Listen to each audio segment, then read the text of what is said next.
You're listening to RIAcast, a podcast of the Southwest Florida Real Estate Investment Association. RIAcast brings together a variety of real estate entrepreneurs from all over the world to share tips and ideas. The core purpose of the Southwest Florida RIA is to help members become more profitable and successful through networking, education, and empowerment. Here are your hosts, Jeff Tamarello and Michael Lyons. So what happens next? So one other comment on what you just said, though, which is kind of interesting, in areas like Florida or areas where you have a high number of retirees or people that are a little bit older in age, they're even more concerned, and for good reason. I mean, that condo might be in an area where it's full of retirees, and so now you've got people who are ultra concerned about it that would normally live there. Now it's probably reserved to someone who's a little bit younger, not quite as concerned. So I'm sorry, what was your other question? So what happens next? Yeah. So I've got no crystal ball. I'm pretty sure you don't either, although you've probably got a little better pulse being the analyst that you are. I think if I could guess what happens next, we probably stay in a holding pattern through the election. And then it's going to go one of two ways. Okay. Either Trump gets reelected, and this isn't not making this into a political conversation, but if Trump gets reelected, a lot of the subsidies that are currently holding us up, propping us up right now are probably going to start to burn off in the near future. Okay.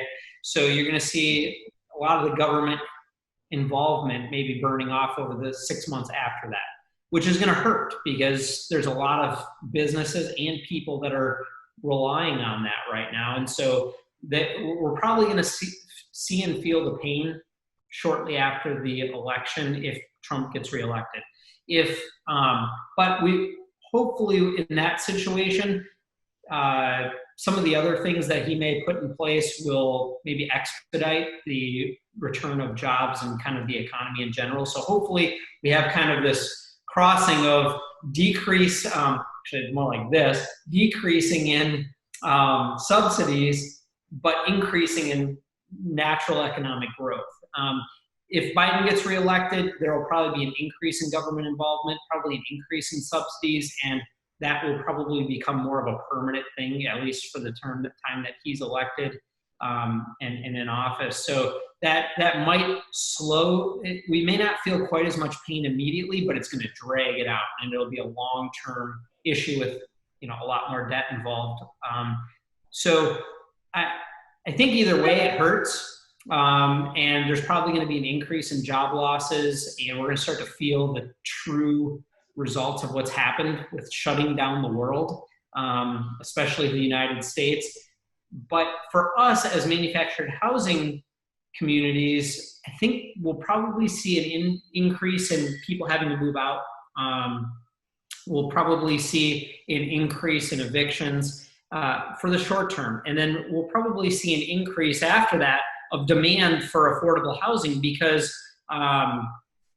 sorry, I had to send a text message there. We'll probably see a pretty high demand behind it because what you have is you've got people who are living in maybe a B-class apartment building and working hard, doing well, and one of those spouses has lost their job.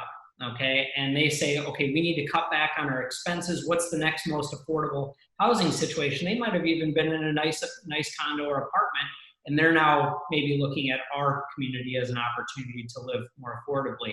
So I think we're going to unfortunately see some people move out, and then we're going to see quite a bit of demand for that affordable housing after that. This concludes this edition of RIAcast. Be sure to subscribe to receive our next episode.